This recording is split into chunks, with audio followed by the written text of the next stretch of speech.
रवा आणि पोहे याच्यापासून होणाऱ्या रेसिपी मी तुम्हाला बरेच दाखवलेल्या आहेत, पण हा सँडविच ढोकळा रव्यापासून बनणारा आमच्या घरातल्या सर्वांचा फेवरेट आहे.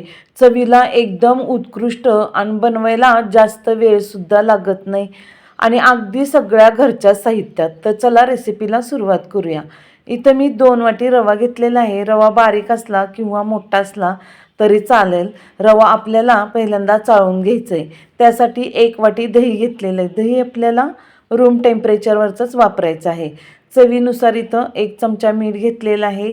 1 छोटी पळी तेल घेतलेलं आहे आणि ज्या वाटीने आपण रवा घेतला आहे त्याच सेम वाटीने मी 1 वाटी पाणी घेतलेलं आहे.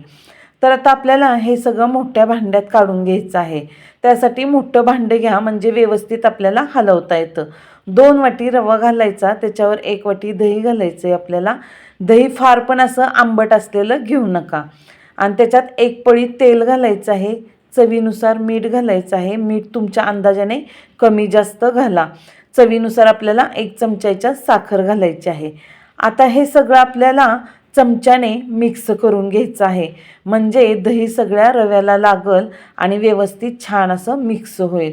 चमच्याने व्यवस्थित मिक्स करून घेतलं की त्याच्यात आपल्याला त्या सेम वाटीने 1 वाटी पाणी घालायचं आहे. पाणी घातल्यानंतर परत आपल्याला चमच्याने सगळं व्यवस्थित हलवून घ्यायचं आहे, म्हणजे गुठळ्या वगैरे रव्याच्या काही होणार नाहीत. आपण पहिल्यांदा दही घातलं होतं त्याच्यामुळे थोड्याफार गुठळ्या झालेल्या असतात, तर चमच्याने काही व्यवस्थित येत नाही, म्हणून इथं मी मिक्सरचा वापर केला आहे आणि सगळ्या गुठळ्या मोडून घेतलेल्या आहेत. बघा, बॅटर एकदम मस्त झालेलं आहे आणि सगळ्या गुठळ्या पण मोडलेल्या आहेत. जास्त घट्ट नाही आणि जास्त पातळ नाही, ह्या प्रकारे आपल्याला बॅटर हवं आहे. नंतर परत आपण पुढं पाण्याचा वापर करणार आहोत, पण आत्ता नाही. आता हे बॅटर आपण 10 मिनटासाठी साईडला ठेवून देऊया, म्हणजे रवा छान फुलून येतो. आता इथं मी वाटीत 2 लिंबांचा रस काढून घेतलेला आहे. 3-4 हिरव्या मिरच्या, अद्रक स्वच्छ धुवून साली काढून चिरून घेतलेलं आहे. फ्रेश कोथिंबीर धुवून घेतलेली आहे. पुदिना पण धुवून घेतलेला आहे. चवीनुसार साखर, मीठ आणि जिरे घेतलेले आहेत. आपल्याला याच्यात इनोचा पण पुढं वापर करायचा आहे.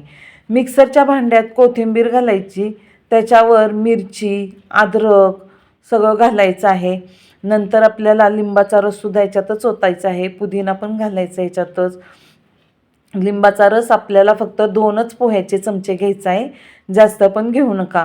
साखर, जिरे आणि मीठ सगळं याच्यात घालायचं आणि मिक्सरला हे फिरवून घ्यायचं आहे. फिरवताना आपल्याला एकदम बारीक असं फिरवून घ्यायचं आहे आणि पाण्याचा बिलकुलसुद्धा वापर करायचा नाही. बिन पाण्याचं आपल्याला मिक्सरला याची चटणी बनवून घ्यायची आहे. तोपर्यंत रवासुद्धा एकदम छान फुललेला आहे. बॅटर एकदम घट्ट झालेलं आहे. बॅटर घट्ट झालं की समजायचं रवा छान फुललेला आहे. आता मी छोट्या वाटीने अर्धीच वाटी पाणी घेतलेलं आहे. पाण्याचा वापर जास्त करायचा नाही, आपल्याला प्रमाणातच करायचा आहे. त्याच्यामुळे नाश्ता एकदम उत्कृष्ट बनतो. तर बघा, ह्या प्रकारे मी असा एवढं सैल ठेवलेलं आहे. जास्त घट्ट नाही, जास्त पातळ नाही. लक्षात ठेवा, आपल्याला छोटी अर्धी वाटीच नंतर पाणी घालायचं आहे. इथं मी सेम 3 वाट्या घेतलेल्या आहेत. त्याच्यात आपल्याला हे रव्याचं बॅटर ओतायचं आहे. 2 वाट्यात आपल्याला सेमच ओतायचं आहे, अर्धी अर्धी वाटी. आणि तिसरी वाटी आहे त्याच्यात अर्धीला कमीच वाटी ओतायचं आहे. 2 वाटी सेम घ्यायचं आहे, लक्षात ठेवा, आणि 1 वाटीत आपल्याला कमी घ्यायचं आहे. आता हे बॅटर ओतल्यानंतर ह्याच्यात आपल्याला जे मिक्सरला पण चटणी बनवली होती ना, ती थोडंसं बॅटर घेतलं आहे ना, त्याच्यात चटणी मिक्स करायची आहे आणि चांगलं हलवून घ्यायचं आहे चमच्याने आपल्याला, म्हणजे सगळी रव्यात चटणी मिक्स होईल. बघा, कलर तर इतका सुंदर आलेला आहे आणि चवीला तर खूप छान लागते. मुलं तर इतकं आवडीनं खातील ना, टिफिनला दिल्याने डब्यात अजिबात माघारी येणार नाही.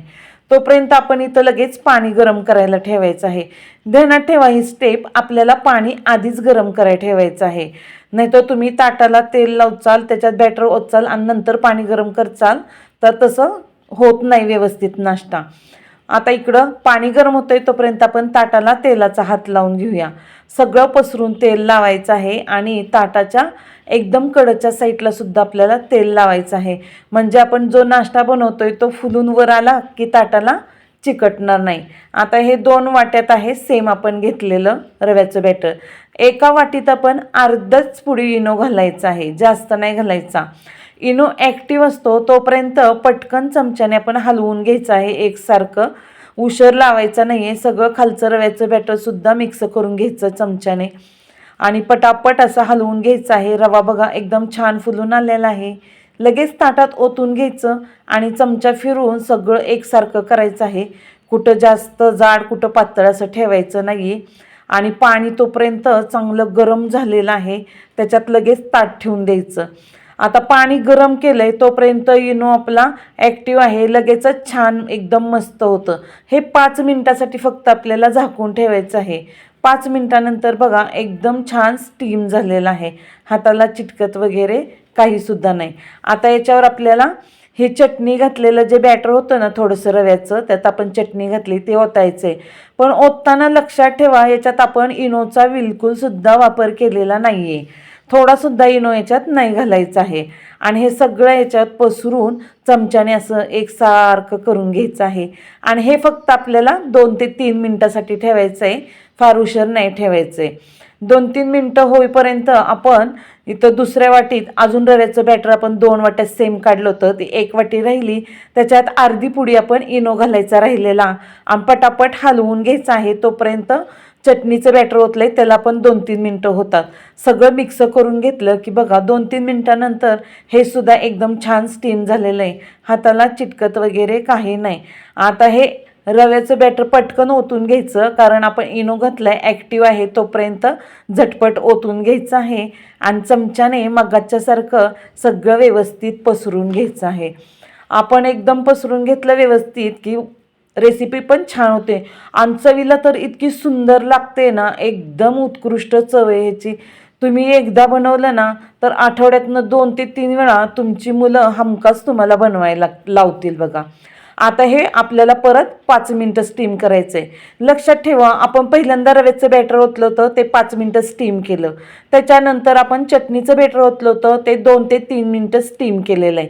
आणि परत आपण रव्याचं बॅटर ओतलं तिसऱ्यांदा त्यावेळेस ते पण आपल्याला 5 मिनटं स्टीम करायचं आहे. तर 5 मिनटानंतर बघा एकदम मस्त छान फुलून आलेलं आहे. आणि झालं का नाही ते आपण चाकूने वगैरे बघायचं. चिकटलं तर झालं नाही असं समजायचं, अजून स्टीम करून घ्यायचं. आता हे थंड झाल्याशिवाय कट करायचं नाही. तुम्ही पिझ्झा कटरने कट करा किंवा चाकूने करा तरी चालेल बघा. आता माझ्याकडे पिझ्झा कटर आहे म्हणून त्याने मी करत आहे. आता तुम्हाला हव्या त्या आकाराचे तर तुम्ही काप द्यायचे, चौकोनी द्या, त्रिकोणी द्या, पाहिजे तर पाणीपुरीच्या मोल्डने तुम्ही गोल दिले तरीसुद्धा सुंदर दिसतात आणि एकदम मस्त होतात. पण महत्त्वाची गोष्ट थंड झाल्याशिवाय कट करायचं नाही.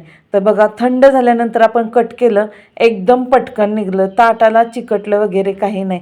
दिसाय तर किती सुंदर दिसतंय बघा. जेवढं सुंदर दिसतंय ना दिसायला तेवढं चवीला एकदम उत्कृष्ट आहे आणि अगदी झटपट होणार आहे. तर बघा किती सुंदर दिसतंय ताटात सफेद आणि हिरवं. हे आपल्याला असंच खायचं नाही आहे कोरडं, याच्यासाठी आपल्याला फोडणी करायची. फोडणीसाठी इथं पॅन ठेवलेला आहे. पसरट असा पॅन घ्यायचा म्हणजे व्यवस्थित छान आपल्याला फोडणी देता येते. तेल गरम झालं की गॅसची आच आपल्याला कमी करायची. मोहरी टाकायची. मोहरी थोडीफार तडतडली की जिरे टाकायचे. जिऱ्यांचा कलर थोडासा चेंज झाला लालसर की लगेच आपल्याला सफेद तीळ टाकायचे. सफेद तीळसुद्धा थोडेसे उडून द्यायचे म्हणजे मस्तपैकी अशी फोडणी बसते आणि तीळसुद्धा भाजले जातात, त्याच्यामुळे चवीला खूप छान लागतात. आणि आता याला फोडणी दिलेली आहे. सगळं याच्यात ओतून घ्यायचं. पहिल्यांदा पॅनचा दांड्याला धरून आपण हलवून घ्यायचं आहे. लगेचच आपण चमच्याने हलवायचं नाही. नंतर मग खालच्या साईडनी छान फोडणी त्याला लागली की आपण उलताण्याने असं पलटी करायचं आहे. जोरात असं हलवत बसायचं नाही आहे. तर बघा किती सुंदर नाश्ता झालेला आहे. आणि त्याच्याबरोबर आपल्याला इथं टॅमॅटो सॉस असू द्या किंवा तुम्ही दुसरी कोणती बनवलेली चटणी असू द्या, सगळ्यांबरोबर एकदम उत्कृष्ट होतं. तुम्हीसुद्धा बनवा आणि